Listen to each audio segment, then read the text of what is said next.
Hey everybody, I'm Santiago Dobles and you're watching Channa Channa Channa podcast. Keep it real and thank you.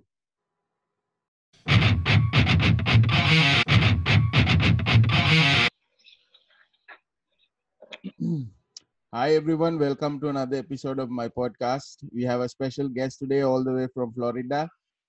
We have Santiago Dobles of Aghora. Hi Santiago. Hello, how are you? How's everyone? Good, Hope good. you're all doing good. Yeah, how about you? I'm doing okay. It's a quiet day today. Have to go to work at 2 in the morning, but other than that, we're okay.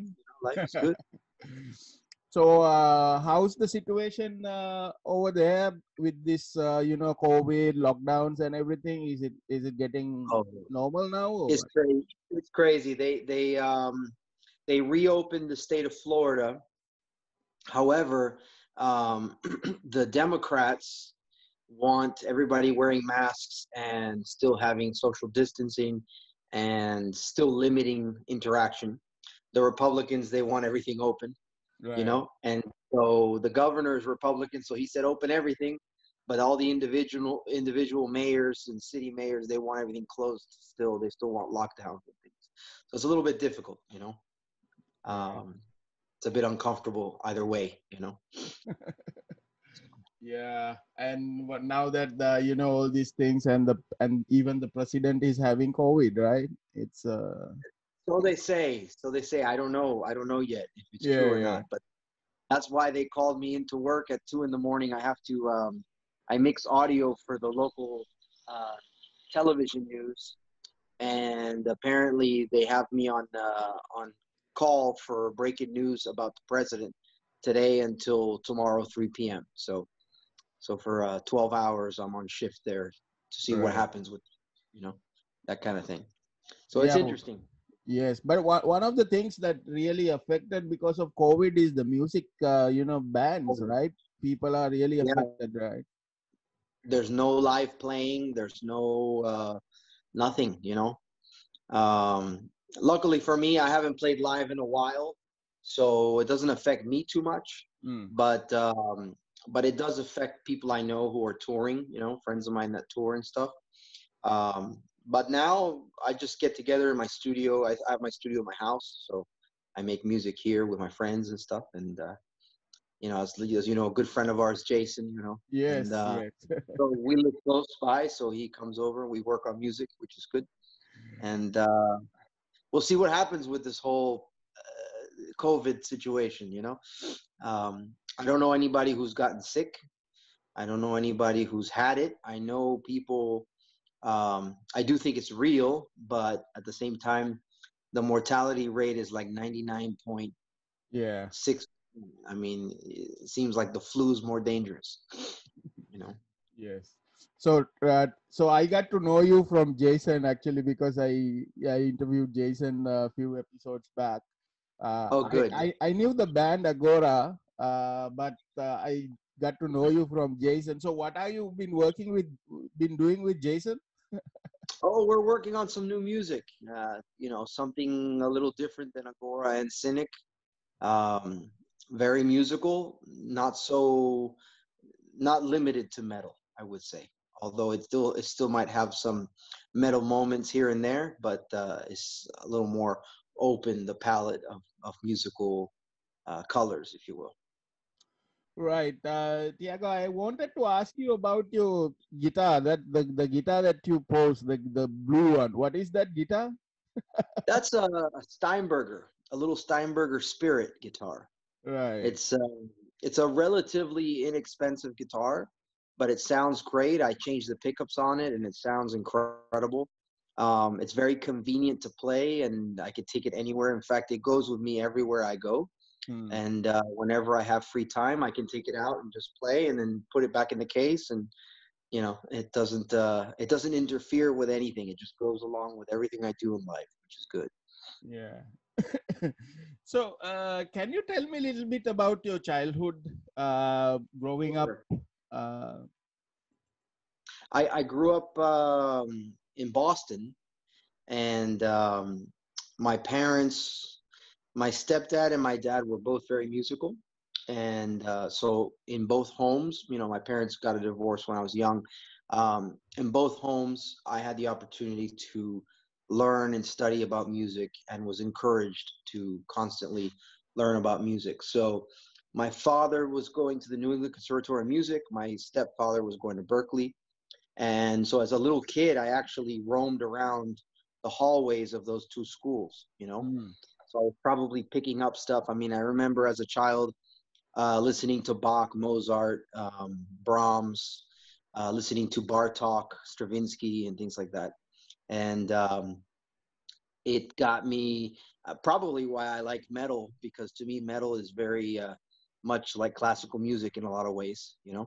Mm. So, that was my musical background. My father and my mom put me in piano classes when I was a little boy. And then I went into violin. And then later on, I got into guitar. I had a guitar when I was a small child, like 2 years old, but I didn't start taking it serious till I was about 10 or 11, you know. And Right. on the same side, though, I did martial arts, you know, so I got into martial arts as a young boy, probably around 8 years old. And I've always done both music and martial arts. They kind of go hand in hand for me. So um, I grew up mainly in Boston. I spent most of my summers going to Venezuela, where my family was from. Mm. And I would go to Venezuela, I'd go to Costa Rica. And then I ended up in Miami in my teenage years. And that's how I met Sean Paul and Jason from Cynic and Tony Choi. And I became friends with them since I was about 14 or 15. And, you know, known them ever since, that kind of thing. So.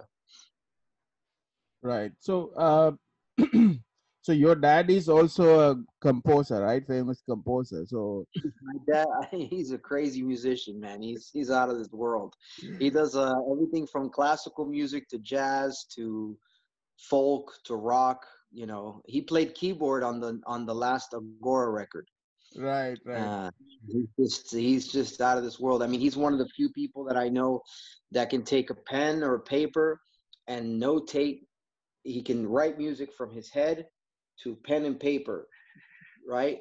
And right. then give you the sheet music, and somebody could sight read it, and it's a perfect symphony. You know what I mean? He can just write music like that. His instrument is his brain. You know, he can play piano, he can play bass, guitar. I mean, pretty much any instrument, he'll pick it up. You know, but he's on another level. I'm not at that level. Yeah, because I've actually seen his YouTube channel. He has a YouTube channel, and it's pretty impressive. Huh? Yeah. And he pumps out music. I swear, he's like writing a song every day. I mean, he's doing all kinds of crazy stuff musically. I can't keep up. I try, but it's so much stuff. And you know, actually today he just released a new album today. So Wow. yeah, it's intense. It's intense. And he's doing everything from orchestration to fusion stuff to just progressive stuff to also just simple songwriting type things, you know. Very talented, very extremely talented. In fact, you know, I would say he's my first influence musically, you know. Right. Yeah. So, with regards to metal, what sort of bands did you listen back then? Like, what was your like early bands? Okay, my first I wouldn't say it's heavy metal, but my first love was Van Halen and Led Zeppelin. Um, and then I got into, you know, the more 80s glam metal type stuff, you know, like Extreme, Motley Crue, Poison, back when I was a kid, you know what I mean? Mm. Um, White Snake. And then I heard Metallica. And I was like, wow, this is like another level. You know, it's heavy, it's brutal, it's just not so glam, you know what I mean? Right. But they still have long hair and it's still brutal. And then from Metallica, I heard Anthrax, Pantera. Um, and then when I moved to Miami, I got into the whole death metal thing. You know, friends of Right. mine showed me Carcass and Cannibal Corpse, and that's how I got the Cynic tapes. back when I was in high school, somebody gave me the Cynic demo tapes. And I was like, oh man, this is crazy because it's so extreme, you know, it's fast and brutal and sometimes very musical, right? So as a kid, I got big into like Death, Atheist, Carcass, Cynic, Pestilence. Who else did I listen to back then? I wasn't so much of a fan of Testament, but I got into them when James Murphy joined the band. I think James really made it fresh and heavy. You know, he put a little oomph into that band. But yeah, I got really big into like the more technical death metal stuff. You know, from Death, Cynic, Atheist, and Pestilence. Those were like the four. And then Carcass. I liked Carcass not because they were technical, but they always had a good sound. You know, especially Heartwork. To me, that was a great sounding record. Yeah, that's my favorite also. Yeah, me too. It's just a brutal record. So I always got into that, but I also at the same time listened to a lot of classical music and a lot of jazz and fusion and like old school crazy stuff like Frank Zappa, you know, the prog type stuff. And so I kind of just like it all, you know. I don't favor one musical style over another, you know what I mean? So right. I can go from listening to Death to listening to, you know, Mahavishnu Orchestra or Dave Weckl or Chick Corea Band, you know, no problem. So yeah. So with regards to playing, playing the guitar, so sure. who did you look up to when you were like playing the guitar? Well, for sure, my number one has always been Eddie Van Halen. Right. Just since I was a kid, man. I mean, I think the first time I saw, you know, I think it was one of the Van Halen videos on MTV. I was like, oh, that's it. That's what I want to do. You know what I mean? And he just blew me away at that time. From Eddie Van Halen, my father always got me into like Jeff Beck, Jimi Hendrix, Jeff Beck, Jimi Hendrix, Eric Clapton, and Jimmy Page. Those were like the four that my dad would make me listen to, you know. But then I got into Alan Holdsworth. I got into, you know, John McLaughlin. So for the jazz stuff, those two really blew my mind, you know. And then I also got at the same time into the shredders, you know, like Yngwie Malmsteen, Jason Becker, Paul Gilbert, you know, Racer X, that whole scene. I remember when those records came out. So I really enjoyed everything that came out of like Shrapnel Records, you know, like Greg Howe, Richie Kotzen, those guys. Right. So on one hand, I listened to a lot of guitar music, but on the other hand, I listened to bands and metal bands. And then I also listened to like a lot of jazz fusion stuff. So it's hard to say, but I would say I did go through a period when I was young where I went through like a big Steve Vai phase, you know, where I was listening to a lot of Steve Vai, Joe Satriani, and then Jason Becker and the neoclassical thing. But always I went back to Van Halen just because they just wrote good songs. You know, he kicked ass on guitar. The sound, the tone was always really good. And then for me, it became listening to a lot of Van Halen and a lot of Alan Holdsworth. And to me, they're very similar, not in terms of what they play, but Alan and Eddie are very similar in terms of tone and seeking tone and having the tone to be just as important as the playing, you know? And that always caught my attention. I really enjoy players like Jakey Lee too. I thought he was always fantastic. And then I listened to a lot of acoustic players too, like John McLaughlin, obviously, Paco Lucia. I respect Al Di Meola. I didn't really like him as a player. I respect him as a player because he's phenomenal at what he does. I just always found him a little stiffer compared to Paco Lucia and McLaughlin. But like I said, I mean, there's so many good players. All of those are my favorite, you know. But if I had to narrow it down to two, I would say Eddie Van Halen and Alan Holdsworth. Right. And I've always tried to kind of mimic those two with how I play. Somehow I always try to pay homage to them on some level. You know what I mean? Right.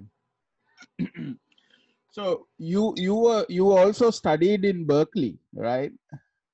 I did. Yeah, I did. How's the life in Berklee back then? You know, it was interesting for me. I didn't I didn't appreciate or value it until later. When I was there, I didn't like it so much because I was there at a time when um, the rock players and the more shredding fusion players weren't really accepted. Mm. It was more like you were either totally bebop jazz, you know, or you were um, like classical guitar or funk guitar. Like there was no in between. You know what I mean? Like it was not okay if you were a rock shredder who also liked Mike Stern or John Schofield. You know what I mean? Like so for me, I felt a little bit out of place and not accepted into the group Mm. there. However, what it did do for me at the time was the other shredders that were there, we kind of all became really good friends, and we would always try to like top each other. So there's two other guys I was there and I hung out a lot with them and practiced a lot. It was Max Dybel and Yensa Reyes. Yensa was from Puerto Rico. Mm. So the three of us would always try to like level up. You know what I mean? Like come up with something and practice and practice and practice and practice. So a lot of times I was spending most of my time in the practice rooms just trying to become way better than I ever was, you know? So I would say that it helped me on that level, you know? And I really developed my chops and my ear and my understanding of theory while I was there, you know? And I didn't notice it until I left. And it probably didn't start coming in until about the second Aghora record, when all of a sudden, like all this knowledge I had from Berklee and my chops all kind of met at a level where I was starting to understand how to use it. And my guitar playing now has become very much in tune with all that theory that I learned at Berklee, you know, improv theory and how to use scales and modes and things and how to do things like modal interchange and playing over changes and that kind of thing. So in a way, I became, I would say I became a bad jazz player, but I certainly became a better metal player. You know what I mean? So I became like a jazz player who played metal and a Right. metal guy that played jazz, you know, but it all worked out. I mean, it's, I appreciate the time I went there and I did learn a lot. I just didn't see it when I was there. Does that make sense? Yeah. Yeah. I think now Uh, that I'm older, you know, I'm 43 now, I recognize how valuable that time was there, you know? So right. I Yeah. think if I could go back in time, I would go back and do it again, you know, for sure, 100%. Right. So Yeah. it's You kind know, I of mean, cool. You know, you walk down the hallway where people like Steve Vai walked, you know what I'm saying? right. Vinny Colaiuta was there. You know, there's so many players that walk through that hallway, those hallways, and it's kind of interesting that you know, you're immersed in that energy, but you don't see that until later on, you know? Yeah, that's what I was going to say. Because you know, like Dream Theater started there, right? Yeah, they did, yeah, yeah, that's true. That's very So, you how did you get connected with Paul Masvidal? true.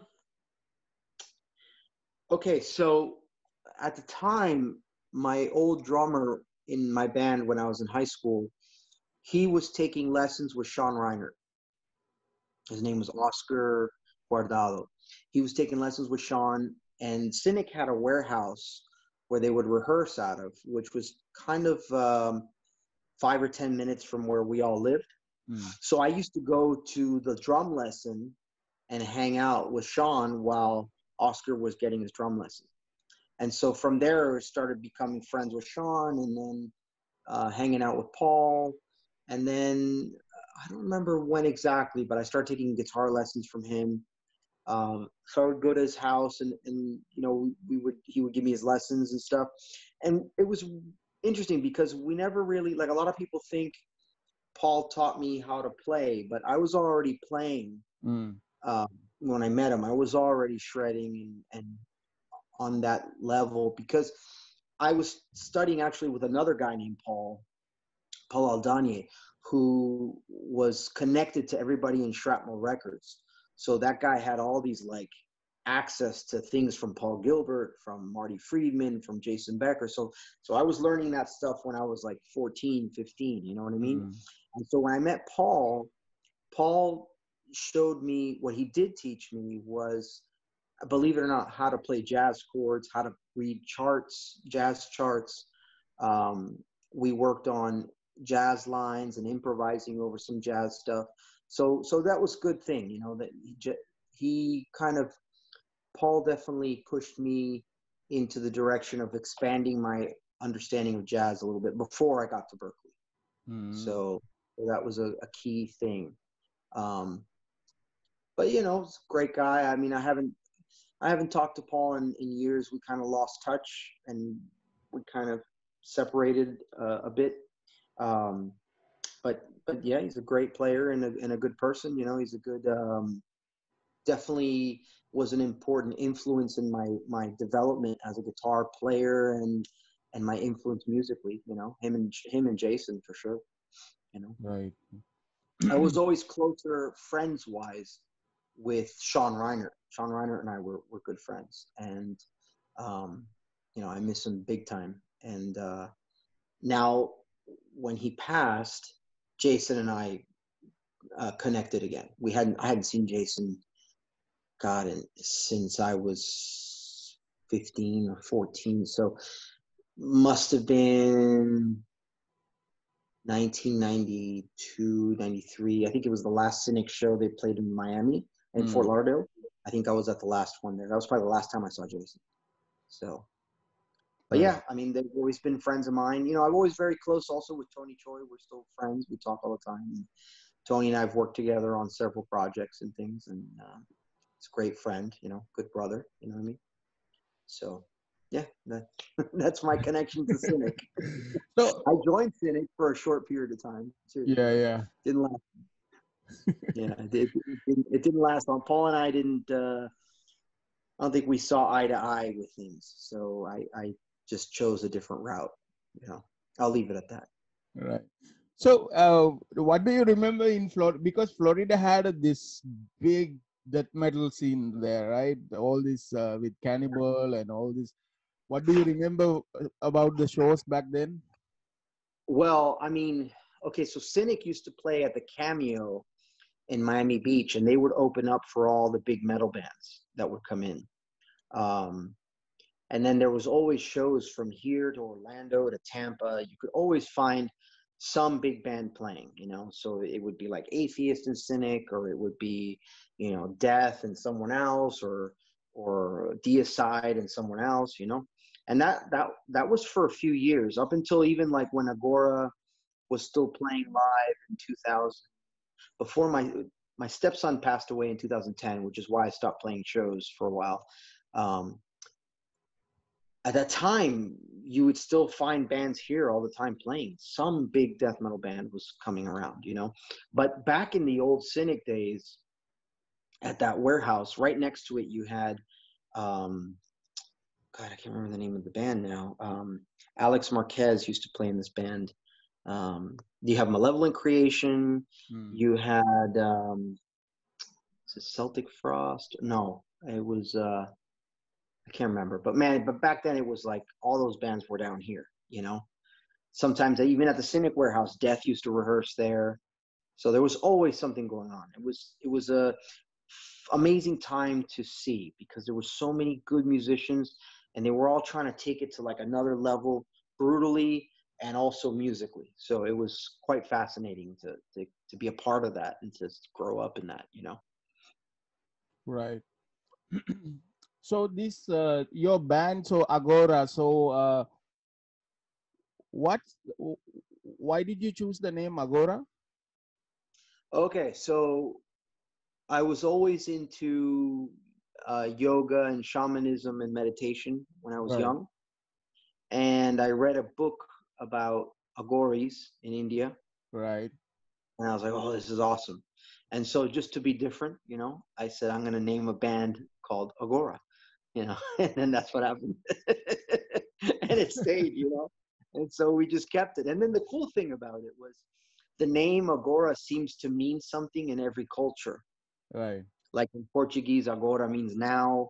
In the Middle East, I forget what country, but in the Middle East, it means like water or like flowing water, like flowing time. It had some interesting meaning everywhere. And of course, in India, it's another name of God too. So Yeah. I always liked the idea of the creator being both creator, destroyer, and operator, like the threefold of Shiva, you know what I mean? The three Yeah. aspects. So for me, that it just stuck. I mean, I resonated with it, and I said, okay, I like this. This is cool. Let me explore that, But it was interesting because a lot of people in India got upset that we had that name.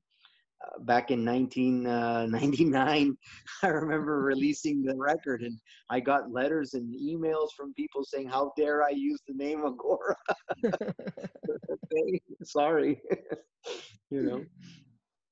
Yeah, Aghoris, I mean, they call it them sadhus or the Aghoris, right? There, it's really interesting their life, right? Like how they like, because I think Yeah, their idea is like they approach spirituality in a different way, right? They treat, totally. there's no good and bad for them. Yeah, Everything is the same. yeah, exactly. Yeah. And then I remember this video. Remember this guy from CNN went and went to this Aghori, and then he got Yeah, so and the Aghora scared. is eating people. That's funny. Yep. Yep. So this is why I feel that, because all your songs and your song titles and sort of the message is toward this meditation or Yeah. enlightenment, that type of, right? So that's the influence here, right? Because Oh, every song I absolutely. see. I went through a lot of Kundalini experiences when I was in my late teens, early 20s, and trained with several yogic teachers and meditation teachers and things like that. And then I got involved with this one master who he lived in Japan for a long time, and he studied with a lot of the Zen monks. Hmm. And he really helped me understand how to not control the energy, but just have the energy flow in a way that was more natural, right? Because when I was doing like the Kundalini yoga type thing, it was just so chaotic. It was just the Kundalini would just open all the time, no matter what I was doing, and you Hmm. can't really hold a job that way. You know what I mean? You have to find a way to root the energy and ground the energy. So I was always fascinated by that stuff, and I've always had those kind of experiences at a very early age. And so I think I found the peace and the way to balance things through my martial arts, you know. And in the martial arts, there's meditation practices very similar to Kriya Yoga, the Hmm. meditation practice. You're circulating the energy in certain patterns in the body. You're doing a lot of breath work. It's very much like pranayama. Um, so for me, that was all important, and it had to do with my music, and it's connected somehow. I always believe that the universe, the source, the Shiva, the Mahashiva is always around, always, pushing the individual to make things happen. So Right. Right. So what sort of martial arts do you do, Tiago? uh, I the last 20 years I've been studying an art that's not so known, but it's becoming more known. It's Pencak Silat from Indonesia and Malaysia. Mm. It's it has Vedic roots. It has you know it has things from Kalari Prayat. It has things from old Chinese internal martial arts. So it has things that are similar to Tai Chi, Pakwa, and Xing Yi, and then it has a very animal and primal aspect to it. And of course, it goes hand in hand spiritually with the shamanic side of things. Um, but it's a wonderful martial art. It's very brutal. Um, when it comes to the combat, it's very straight to the point, very close quarter combat. But the spiritual side of it is even more fascinating to me, because it's the whole idea that every movement is a mudra, every movement is a mantra, every movement is a combination of yantra and mantra. So it Right. it's one of those things where even if I wanted to stop doing it, I can't. It's like guitar; it just keeps popping up. Right. So it's a beautiful art. And actually, the art goes back to the Tandava of Shiva, the dance of Shiva. So I'm sure you've seen that. Yes. Yeah. There's a lot of movements that go back to the dances of Shiva and Hanuman. So it's an interesting art. It has a lot of that connection.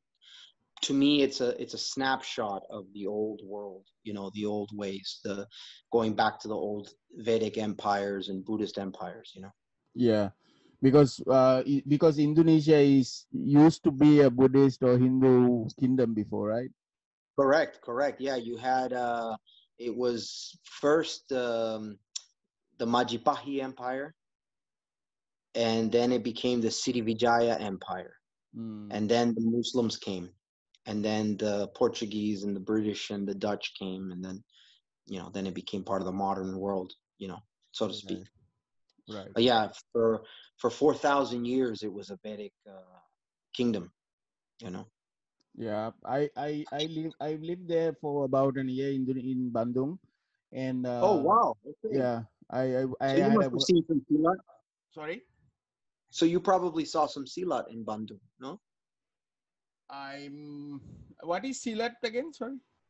The martial art, Silat, I Pencak Silat. haven't really. I don't know. I didn't really see it, but what I was going to say is that you see a lot of these temples and a lot of this history there, and all the names, people's names are all Sanskrit names, right?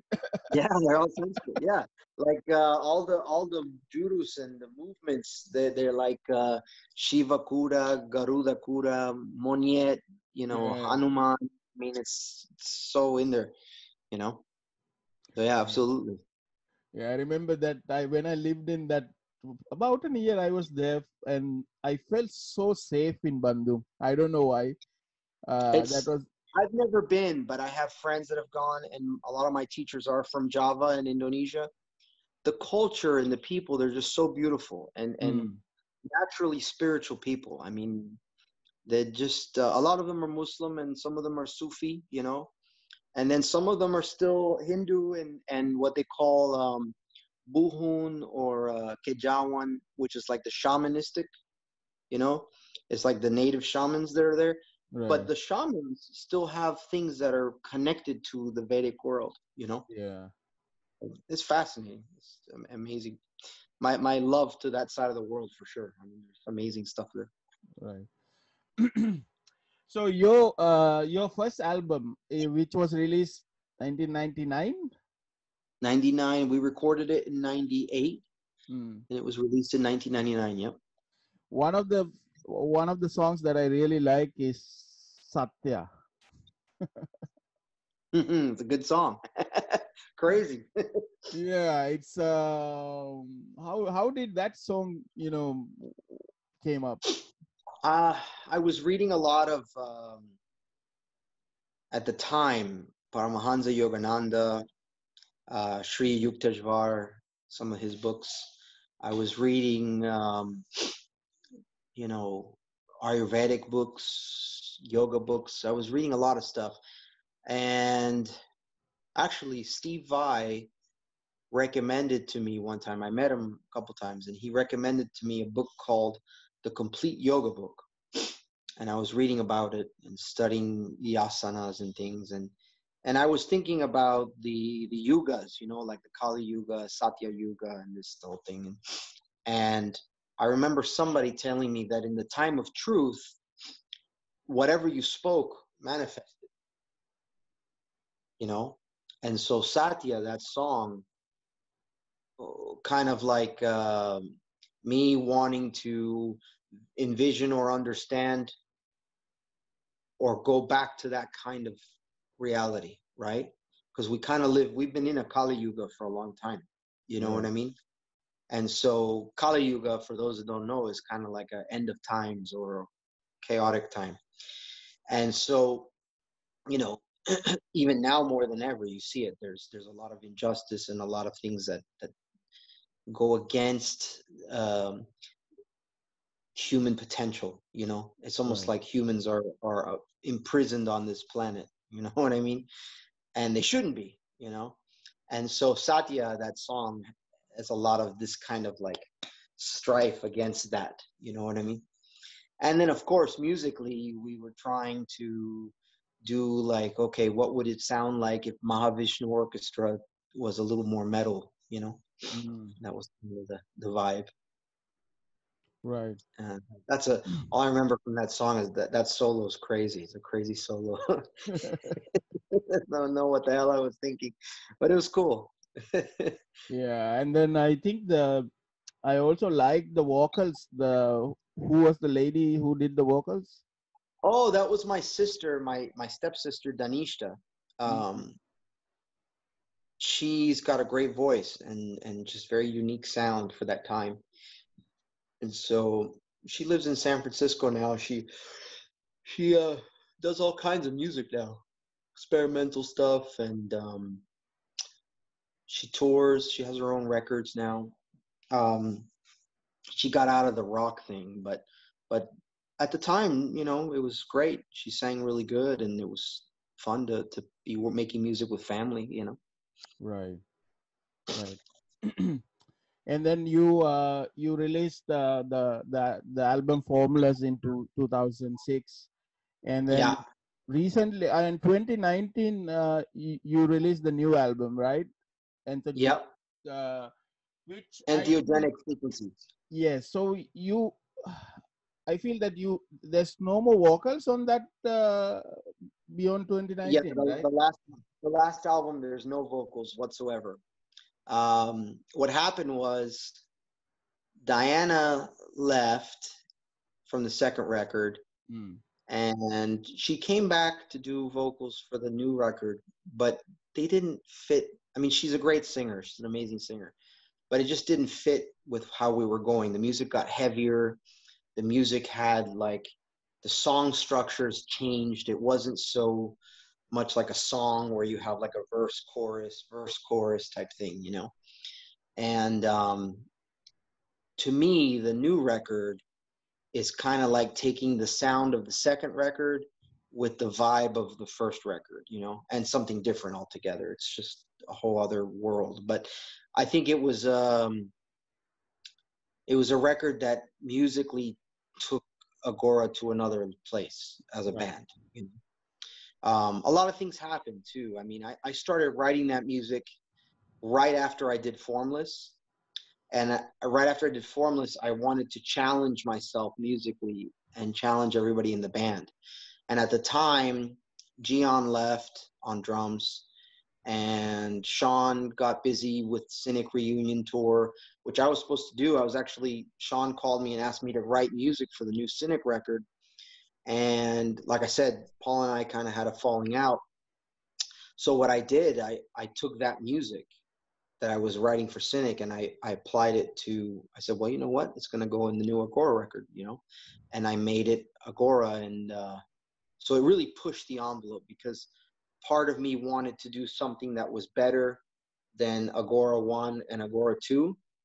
But I also wanted to do something that was better than whatever Cynic was doing at that time. And I wanted to just keep it going, you know? Right. I wasn't happy with, I heard the record Cynic did. I was supposed to play on that record, and I was supposed to go on that tour, and I heard that record. I wasn't happy with it, and to me, it was a letdown compared to Focus, you know, and a letdown compared to the demos, you know, that I grew up listening to.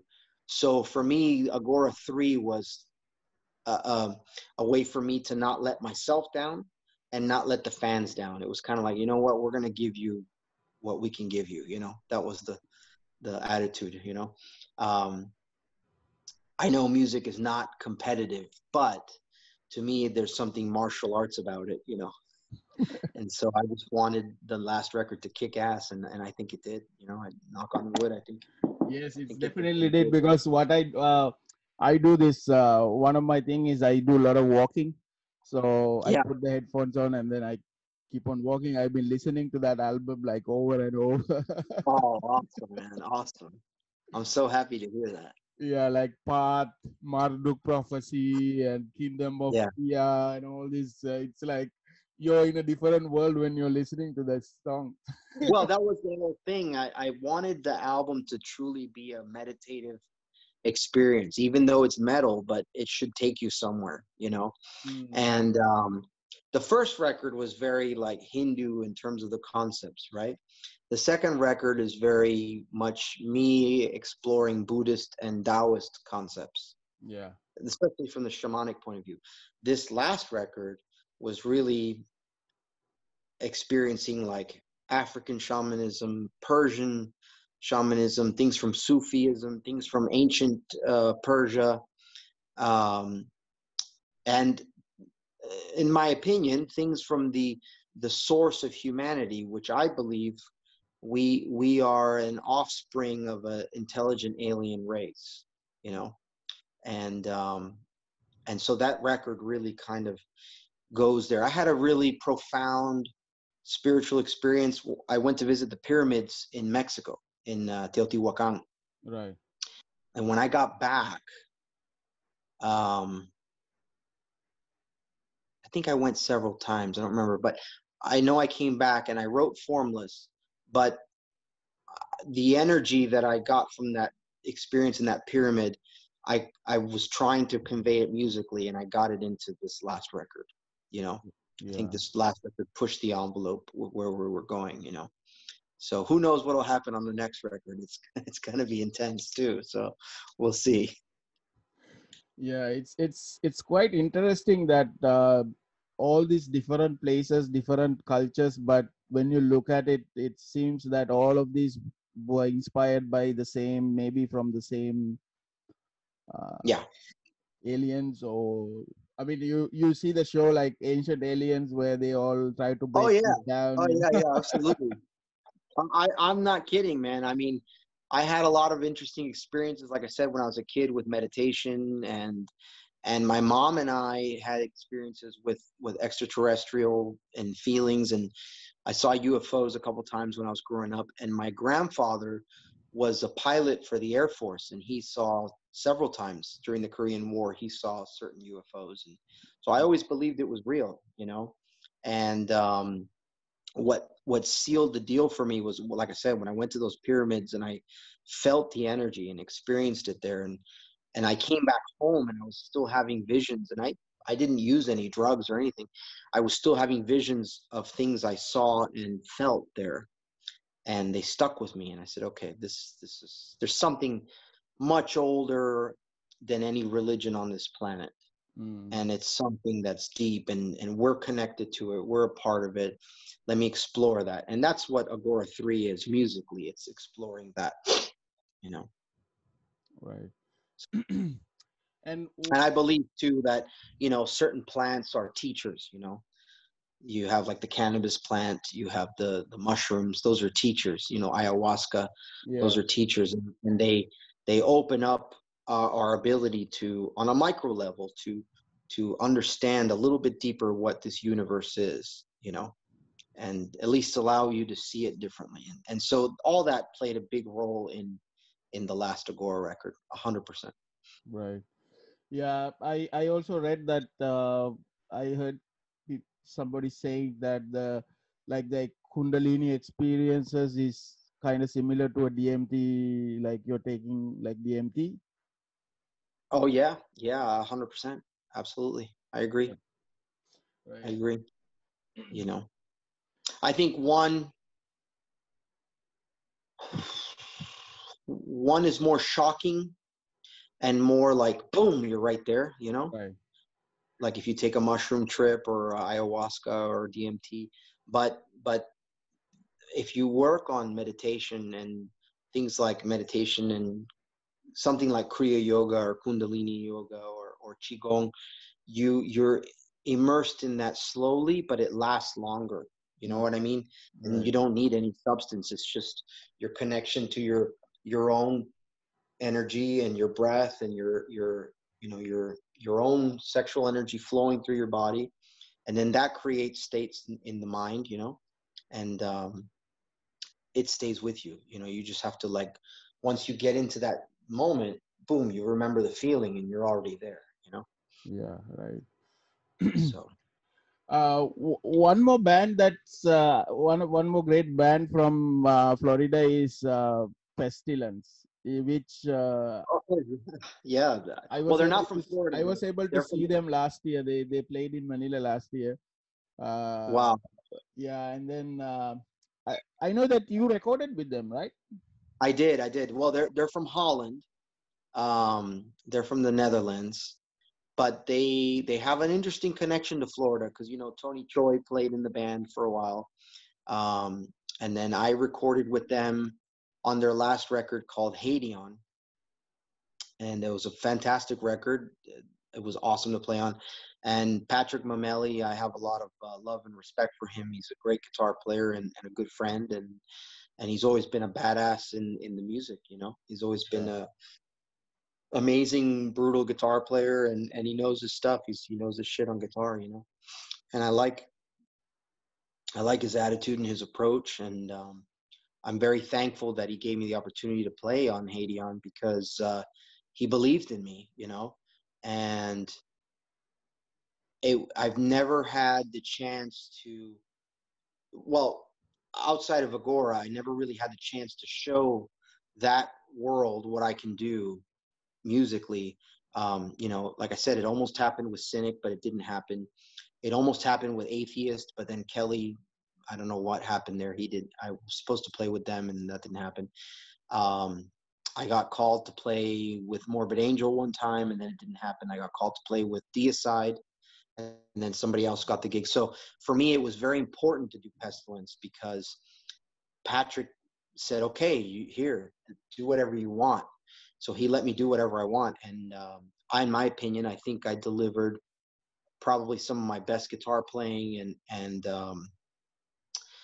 I brought something to the table that I wanted to do, which was just not just to shred, but just to be very musical and add something to the music, particularly melody and melodic playing, which you don't hear in those records.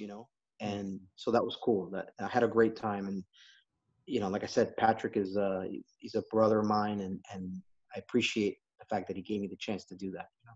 Right. I would have So liked to have toured with them, but it didn't work out. But I would have loved to have toured with them. yeah, I mean, I was really grateful that they were able to come to the Philippines, and it was it was like a very small venue, and it was so crazy. Well, I can imagine. I can only imagine. I hope to come to the Philippines one day. I think it'd be cool. Yeah. So, Tiago, outside of metal, what other I mean, music you do? You work.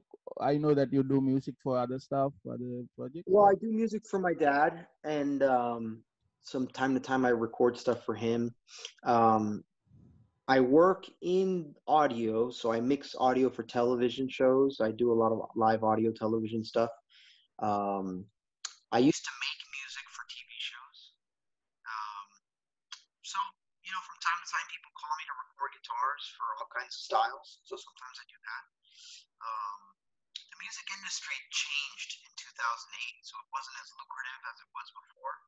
So Right. that's why I got into the television business, and I work in TV doing live audio, and I love it. It's great, and it's a challenge. Um, I see sometimes, maybe you see the consoles I post on my Instagram. Yeah.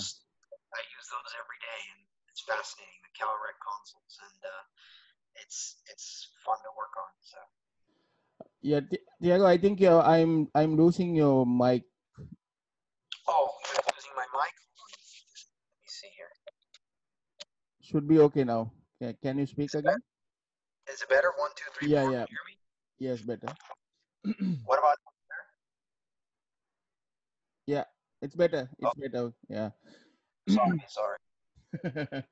Yeah, so I always I like your Facebook because I know you put like all these funny posts and post and I see people sometimes get offended, or they they keep on I don't know. Yeah, How do you deal with this crazy social media? Because people doesn't seems to be.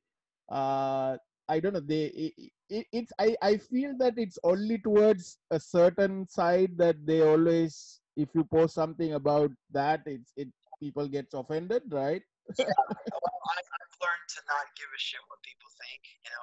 I love everybody, and I believe in what I believe in. If they don't like it, that's their problem. I mean, we are free to express ourselves however we're supposed to. So, I try to post a lot of things that inspire people too. Like I try to, I do that with my strength training and with martial arts and with guitar. I try to just post things that cheer people up and make people feel good. Go, fuck, I want to do that too. And I've helped people do that, so that's great. Um, the beauty of this world we live in now is everybody has their own channel, right? And everybody Right. can express themselves. So, it's all good. And I do post things. Sometimes I get political, and sometimes I post things that other people think are offensive or whatever. But hey, whatever. That's their problem. you know? Yeah, the sad side of things is like people seems to be offended about critical thinking, right? Like questioning things and like Correct. be- be- 100%. yeah, that's really what bothers me, because you should be able to question anything, you should be able to ridicule anything, or because Yeah, people should be able to do it, right? exactly. Exactly. I mean, look, let's just go with this whole COVID situation, right? So you mean to tell me that a mask made out of cloth is going to stop a deadly virus that's in the air? No, it's not. It's scientifically proven that the mask doesn't work for viruses, right? Exactly. So I mean, the only reason why we're wearing the masks is because they're trying to push some type of control, Right. which clearly is some type of cyber socialist communist experiment. You know what I mean? There's somebody there trying to pull the strings, and I think that they're trying to um, show the world that the world is their slave. Right, right. It's about And yeah, it's a real virus, but come on, more people died from the swine flu, more people died from the flu, more people are dying from heart disease, from obesity. You know what I mean? There's more abortions per year. I mean, come on. I don't think you have to lock everything up the way they did. yeah, But, yeah. I mean, look, we have an immune system. At some point, the immune system has to let the immune system do its job, right? Yeah. But people would say that I'm a conspiracy theorist, and I don't. I'm crazy or pro-Trump or something. You know what I Right, mean? right, right. No, but I mean, it's about the mask. It's scientifically proven, because when they compare the mask, I saw this sheet that they're comparing different masks.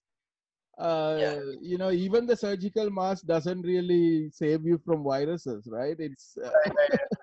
Did you see and the one where the guy is smoking a bong and he blows the bong out, the marijuana through the mask, and like the whole fogs up the whole video is so funny.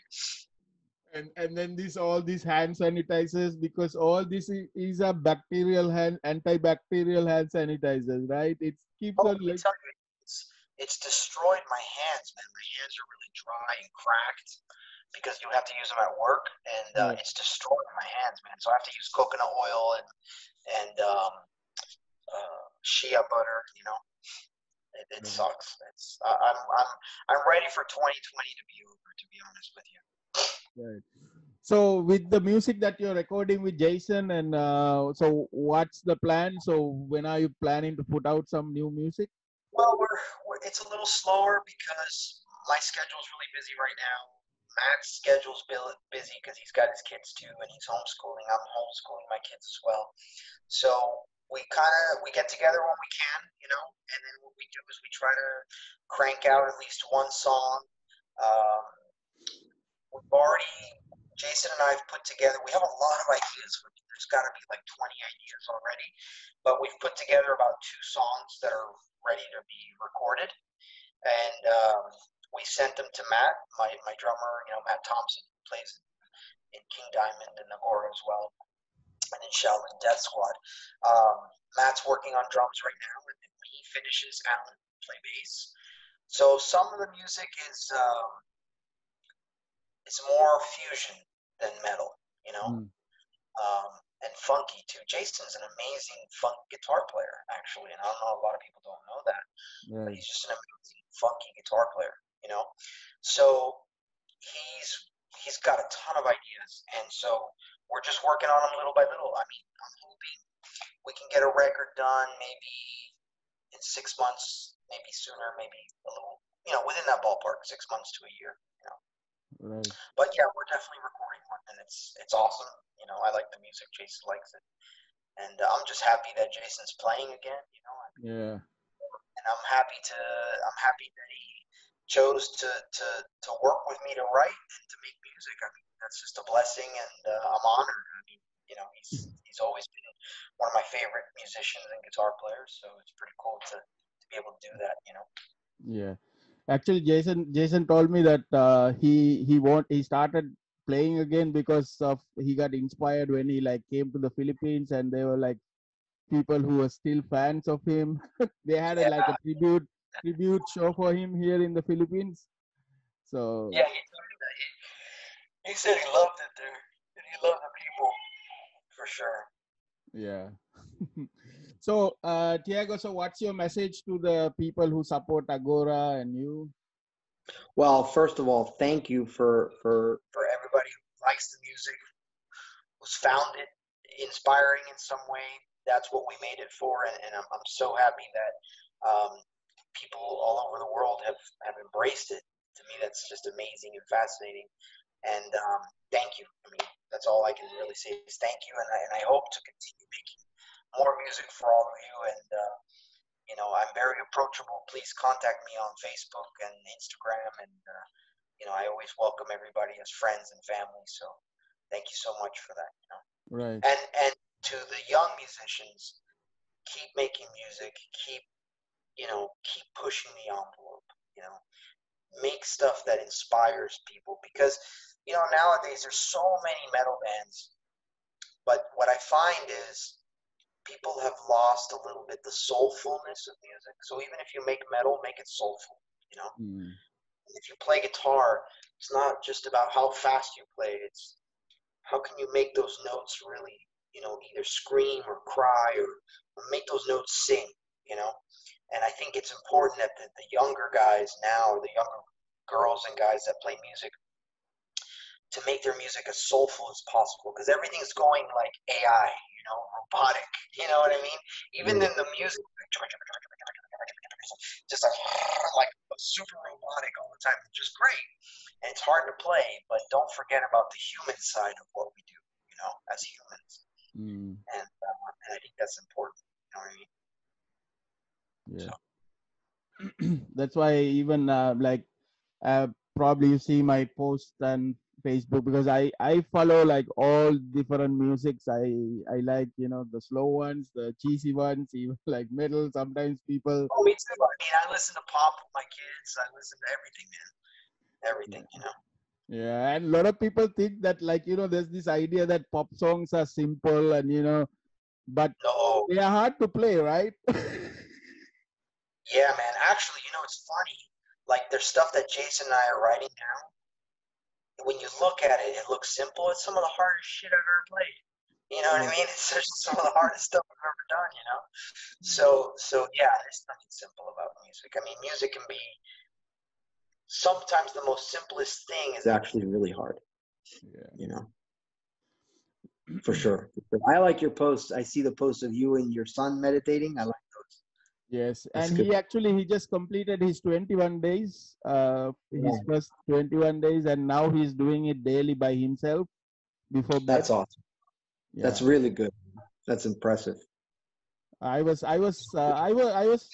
earlier I was asking him to do it, but then suddenly, I mean, we had this program of Art of Living was having a like online thing, so I said, why don't you try it? And then after a couple of days, he's telling me, okay, let's do it. It's starting now. Let's do it. So he got that.